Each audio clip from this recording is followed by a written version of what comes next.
we want to use the graph of f of x provided and first determine the domain of f of x. The domain of a function is a set of all possible inputs. In this case, because we have a function of x, we're looking for all possible values of x. The inputs of a function occur along the horizontal axis, or in this case, the x-axis. So by analyzing the graph, we want to determine all the possible x values of f of x.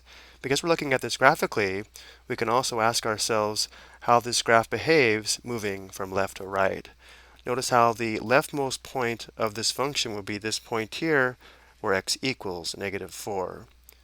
Because this point is closed, we know -4 is in the domain of the function.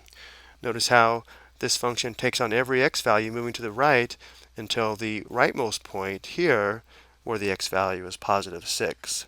Again, this point is closed at x equals 6, and therefore we know 6 is included in the domain.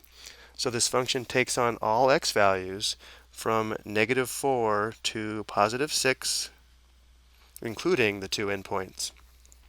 We can also think of projecting this graph onto the x-axis. Notice how if we press this function down onto the horizontal axis, again it would take on every x value from -4 to +6, including both endpoints. So again, because we have a function of x, to express a domain using inequalities, we would say that x is greater than or equal to -4 and less than or equal to +6.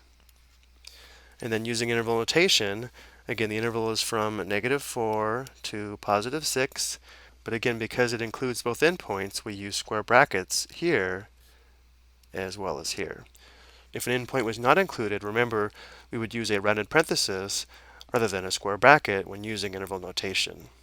Next, we'll take a look at how to determine the range of our function f of x.